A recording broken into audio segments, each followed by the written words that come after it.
Welcome to Chamber Connection. I'm Mary Hodson, and no, we are not in the studio today. I'm so glad that you joined us, and we are going to learn and be educated today at Creekside Soils. You may have been seeing some advertisements, some marketing on how to properly put items in the compostable bin, and some people are not doing it correctly. So with me, I have Andy Kosek, who is the manager here at Creekside, the chaos coordinator. Thank you for taking time out of your schedule today. Thank you for coming out and helping us educate the residents of Hutchinson. Yes. I immediately just want to point out, you just had a truck dump, right? We did, yep, within minutes ago. Within minutes ago. I see plastic from probably, it looks like maybe one of those peanut butter jelly pre-sandwich things. Yep. Right? Yep. And I noticed here earlier, looking at from other loads, there's one of the biggest things we see are the pots from, you would buy a perennial in or an annual in. We see plenty of those. We're going to go through with Andy, and he's going to kind of give us the laydown. We're going to kind of do a whole tour. You're going to explain the process, but then also we're going to show why contaminants, which are not, we're not talking about chemicals. We're talking about things that don't belong in a compostable bin. Correct. Right? Yep. And most households in Hutchinson have 2 or 3, right? Because they can choose to have a recyclable bin. Yes. So you have your regular garbage, you have recyclables, your Correct. single sort recyclables. Your tan lid recyclables cart. Tan. Yep. Tan. Also, we'll just do a whole nother show on recyclables. And then the green top cart, and that's how I remember it at home, because it's green. Correct. Compostable. Green should affiliate with organics, we hope. So, shouldn't get much easier than that. So folks, we're gonna try to make this as easy as possible.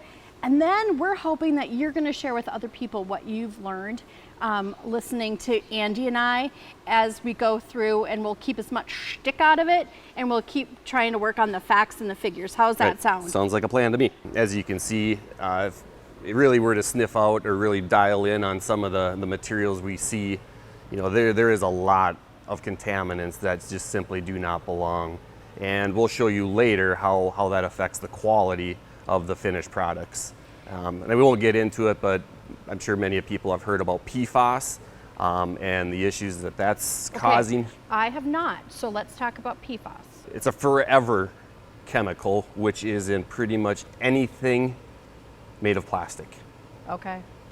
It ends up, and when we say forever, it never ever goes away. It's to the point that the MPCA is starting the process of testing for it in water and testing for it in soils, and plants will actually, if it's in the soils, if it's in the waters, plant will actually uptake it, and it'll end up in the foods that we're eating. So as we're looking at this, I mean, we're just using we're not even digging, right?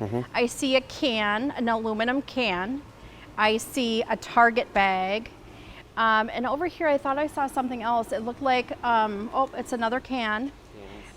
This looks like some kind of plastic, not paper bag. I'm not gonna, things that are not meant, that is like a feed bag. Yeah. Doesn't it look like? Yep. Another item that is certainly on the gray area are cartons. Like milk cartons or frozen food cartons, your ice cream, your half-gallon ice cream carts.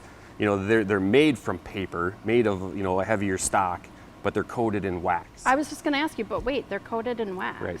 And because of that wax and whatever other chemicals are in it, those, I do believe, are recyclable, but they are not compostable because the temperature that the materials heat up to is not hot enough to, for lack of better words, melt the plastic off to allow the paper product to actually compost on. I see a lot of non-compostable bags. So I see a lot of people are using the green compostable bags. Yep. And that's what we ask them to do. Yep. But then I see other plastic bags. I see a lot of them. And I know that we're going to show people, but that's really hard to take. I mean, I try really hard, right? Because I even try to take off the stickers off of my fruit. That's great. That's awesome. Well, I learned that. I learned that from one of your videos, I think. Yeah, and that sticker is not compostable. Right. So I am a homeowner on the northeast side of town. Yep. And we're surrounded by a lot of trees, Mature trees. mature trees. And so on occasion, something will fall down. Because they're older, it's not a storm related. You know, the city, Sure. we're so fortunate. I don't think that people understand when we have a storm, the city says we're going to do a pickup. Boulevard pickup. A Yep. boulevard pickup of your branches. It's really unheard of. When I say that to other chamber people around the state, they're like, what? Oh, really? Yeah, and the leaf awesome. pickup. But I do have a question because I remember reading something about the diameter of a branch. Yeah, so with our current processing system, we do want wood in the materials because it adds porosity. It's a bulking agent, which means it's allowing air to move through the material as it's sure. breaking down. So we do want wood. But again, due to the equipment we utilize, we don't want large pieces of wood. So what we really tried to advertise is we don't really want anything bigger than, you know, we started by saying diameter of your pinky. Well, a lot of pinkies are different sizes, so we started to deter away from that and have gone to basically just 1/4 inch in diameter, knowing that that's not overly realistic and people are gonna most likely, you know, stretch that 1/4 inch into a half or 3/4. That's okay, but ideally the smaller the better. Just for, again, here for the simple fact of as that wood material works through the process, that does not break down, that does not compost. It takes upwards of 7-8 years in the ideal conditions for a piece of wood to actually fully break down and no longer look like a piece of wood. I, Mary, solemnly promise not to tell my husband that it's 1 inch in diameter anymore. Thank you. You're welcome. Because it's easy enough to collect those pieces and bring them out here yourself. Yeah, correct. And let's just talk about that for a minute. That's another unique piece of this, is that if you have brush, and I followed somebody here on Adams Street who was bringing a big pile, they had obviously taken down some shrubs or trees and brought it out here. Sure. Yeah, we're open to the public. We don't charge tip fees to anyone, contractor or general resident alike. Where that's open to all residents of McLeod County. So we are open Monday through Friday during the summer months, Monday through Friday, 8 a.m. to 6 p.m. and on Saturdays from 9 a.m. to 4 p.m. And as Mary, as you said, I mean, we'll accept brush waste of any size. It could be a pinky if you wanted to run it out, or it could be a tree that's 3-4 foot in diameter. Oh yeah, I've been over here before. I take know it all. what I'm Plus doing your there. yard waste. Yeah. Plus your grass Plus you clippings, can garden still bring waste. all of that. Yep. So let's show them a little bit more of the process. Follow along. So after we receive the material here from our daily routes, the equipment operators will hop into a skid loader here and they'll kind of shuffle through the material and pick out any big contaminants that are obvious. They don't get everything, but they will then You push mean the fan, the big metal container, the 5-gallon metal container, Yeah. the seat cushion, I think it was, the chair, all of that stuff over there. Okay, I just want to be And plenty clear. more. Yeah, plenty of other things. So they'll hop in the skid loader and they'll move the material or supply this conveyor belt here, this incline belt at a metered pace. The material rides up the conveyor belt, drops on a flat line conveyor, and then dumps into this big round drum here, which is just a big homogenizing mixer that rotates at 21 RPMs. At that point, when the material is dumping into that mixer, we actually have a water spigot up at the throat that the operators will introduce moisture, because in order for the composting process to really take hold and the microbial activity to take off, they need a proper recipe, which is a give or take 25-to-1 ratio of carbon to nitrogen, and we want to see 55 to 60% moisture. So we're not actually testing for all of these different recipes, but as time has gone on, the operators have just got a feel for what looks correct. Oh, you mean like biscuits made by great grandma? Correct. Okay. Just like that. Okay. So the material will end up in the mixer. It's a continuous flow, so more or less as we continue to push material in, it'll continue to discharge material out on the conveyor belt down below. And while we're mixing, there's usually a container sitting down, and we'll show you the containers here in a bit. Usually a container sitting down on the end of that yellow conveyor that we are filling. And then from there it gets, once the container is full, then it is pulled out and put in line with the others, temperature probes, air lines hooked up, and let the composting magic begin. I'm so excited to show everybody how this actually works because I don't think people understand the end result. So let's go learn some more. Let's do it. Okay, so this is the next step in the process? This is the next step. So once the material is mixed up in the big mixer and loaded into these containers, which are normally, like you said, set on the table, they are then brought out here and put into line with the rest of them and hooked up to our aeration system. The aeration system consists of the two black tubes there that are hooked up to the, 3/4 of the way up the container and one on the bottom, and then temperature probes that are installed into the side here. And what this system is doing is it's actually called a positive-negative aeration system. So the software system that operates this all reads the temperatures of the material as it's starting to cook up in the boxes.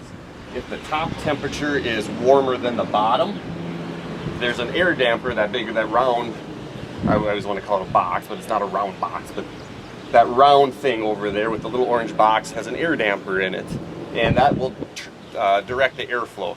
So if the top is warmer than the bottom, it'll actually supply air into the top, try to push that warm air from the material down to the bottom, and then exhaust out the bottom.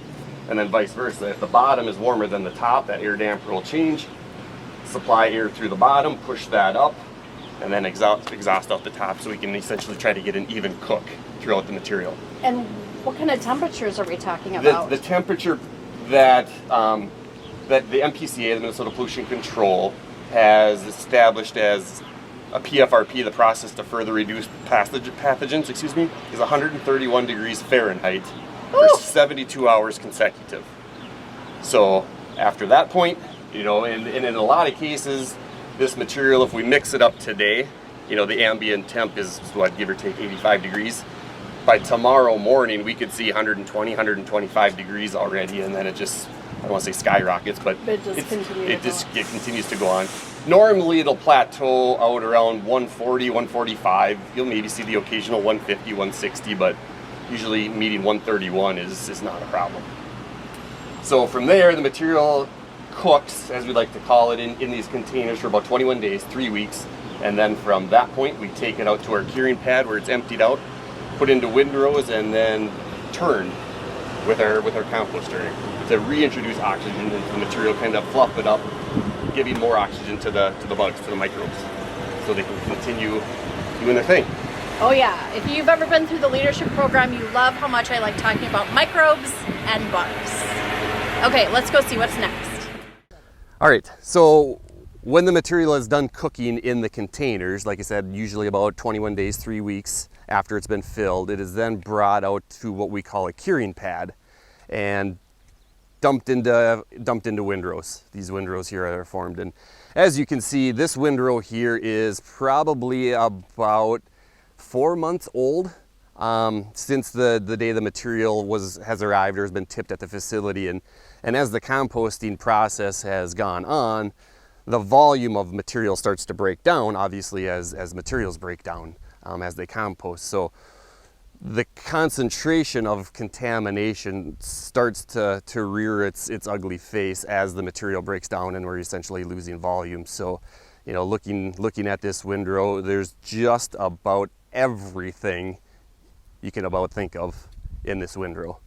And this doesn't even cover it all, I guess. We've literally seen a push lawnmower come in.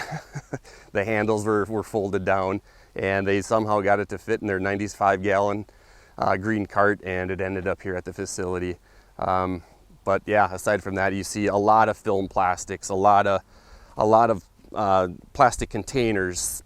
The glass is a hard one. I mean, contamination in general is it's hard to deal with, but glass is really a nuisance, for lack of better words, in the process, because when a glass bottle comes in and it runs through the process, that one glass bottle turns into thousands of little pieces. And once the material is fully composted down and we screen the material, we screen all these larger objects out, screen down to a 5/8 minus, those little bits and pieces of glass end up falling through the screen and then ultimately end up in the finished product. And the last thing that we want to see happen, let alone anyone encounter, is a piece of glass in the soil that they're rummaging through with their hands, and maybe their kids are playing in, whatever the case may be, but it's just a bad deal. So Andy, you were just talking about how as it gets turned, then you see more of the contaminants. I think what we're looking at right now is fresher, so it hasn't had time to decompose, so those contaminants are more visible. Would you say that's correct? That's correct, okay. Mary. Yes, as the material is fresher, obviously it hasn't broke down in volume. So as the process goes on, you start to lose volume on your organics, but your contaminants don't break down. So that level essentially stays the same, which makes it look, it is more concentrated as the process goes on. So I'm seeing things here, you know, I don't know how well everybody can see everything, but I'm seeing plastic bottles, aluminum cans, I saw toys, I saw parts of a wine bottle, and I use a lot of mulch and a lot of compost at my house for my gardens, and I can only imagine what that would be like if I encountered a piece of glass. Yeah. That would be really disheartening. Bad news bears written all over it. Right. Yeah. And this is a good place to point out why we don't want to see large wood in the material, because of the amount of contamination in it. The idea is once we can minimize and hopefully alleviate altogether contaminants, the plastics, the glass, we can, as we screen the material, we can reuse what we call the rejects, the oversized material that comes off the screener, and reintroduce it back into the system to continuously break the wood down.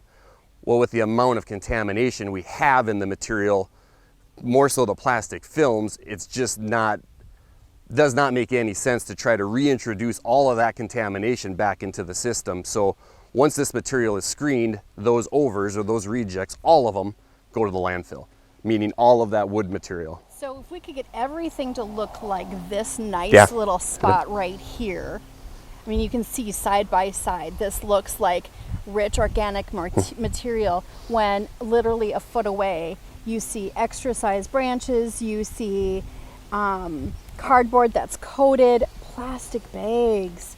I see a toy here. I can see where it would be very frustrating. You know, sour cream and cottage cheese. Those containers, if cleaned, can go in recycling for our single sort recycling here in Hutch. Yeah, a lot of the contaminants that we see here are certainly recyclable. So once all the composting magic happens, the majority of our materials produced here end up in a bag and go out for bag sales. Our bag sales territory here spans over a 13-state area, anywhere from the main state of Michigan, the UP as well, the main state of Michigan down through Missouri, Kansas, Nebraska, through Colorado, Wyoming, and probably about halfway through Montana, and then anything in between that we're aware of. A lot of our products are sold through distribution, so there may be a few garden center, more or less hardware stores that may take a pallet through a distributor that we're not aware of, but that is our known customer base. So it's kind of crazy. I know you really think about could be called, you know, one of Hutchinson's little hidden gems, just in terms of what we do, how we do, and what we turn it into. So the materials that we're bagging here, I do want to point out that the curbside organic material that we receive, and we had shown you the contamination issue on, that material isn't packaged. We primarily just use yard waste compost, which is your grass and leaves and garden waste.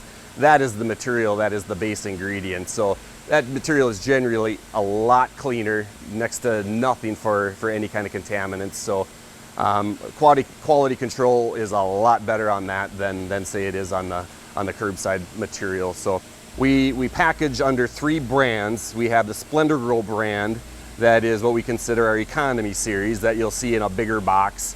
You'll see it here at the local runnings. You'll see it at some of the other larger fleet chains. We're not into actual big box, but not yet anyways. And then we have the Creekside brand, which is earmarked just for the independent garden centers, like Stockman Greenhouse here in town. They're an independent, and we also refer to them as mom and pop shops. So though that's Creekside brand, you won't see in any kind of chain of any sorts. And then we have the Wonderblend brand, which is what we consider a professional line, which would compete with the Miracle Grows of the world, the Scott's Miracle Grows. And that can be found anywhere, anywhere that sells our products. So all of the film, the bags that we package all come in rolls like this. And the machine itself, actually, part of the FFS, it forms the bag, it makes the bag, it fills the bag, and then it seals the top of the bag. From there, it ends up on a conveyor belt that transfers it over to another conveyor belt, sends it up the line and up to the palletizer. And from the palletizer, it'll turn bags, it'll stack the layers, form things out, and then it'll head into the shrink wrapper. And out the door it goes to be put into inventory. For the most part, on soil products, which are generally a 40-pound or a 1 cubic foot bag, the machine will run at 25 bags a minute.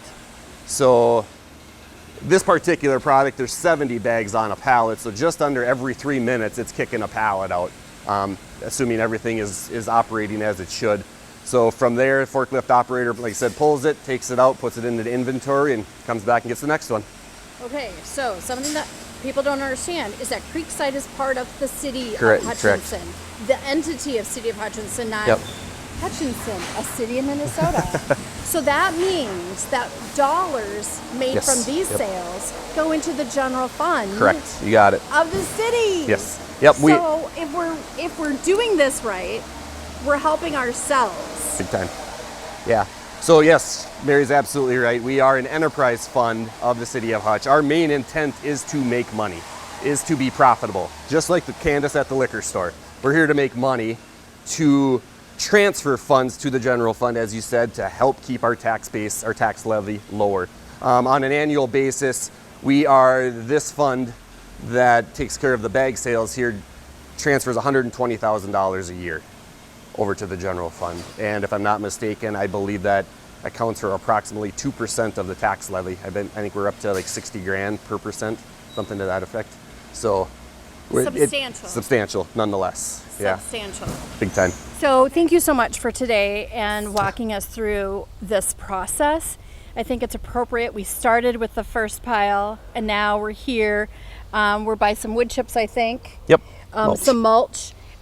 Which is made from the things that are dropped off here, things that are collected curbside when there's a storm, right? Correct. And again, those dollars are coming back to the general fund of the city, which helps keep our taxes down. And so I just want to really thank you and your team for being out here and working so hard. Hopefully, I'm going to ask you personally, if you can help spread the word about contaminants in our composting. When we're doing that, it's for the environment. Absolutely. And I asked you earlier, I said, what if you're not sure about something? Is it a compost? Is it a recycle? Is it garbage? And you said, when in doubt, throw it out. If you're not the type to pick up the phone and call and ask the question, I think our phone number is available on a lot of our media. But when in doubt, throw it out. It's really as simple as that. To really help streamline all of the process. We don't want to receive recyclable material or material that should ultimately be in the trash. And the recycling center here in town doesn't want to see, obviously food waste or yard waste organics. So just, I guess to point that out, yard waste is illegal. It's a state law. It's illegal to dispose of it in a landfill. So certainly don't put any yard waste material in your trash can. Interesting. I did not know that. Yes. Okay. Yep. Well, see, every minute we are learning something with Always you something today, new. Yeah. Andy. Thank you so much. Thank you guys. Thank you for watching. And again, if you have more questions, you can call out here at Creekside. And if you want to call us the chamber, you can do that at 587-5252. And we'll help you find Andy or get the answers to your questions. Thanks so much. And we will see you next month.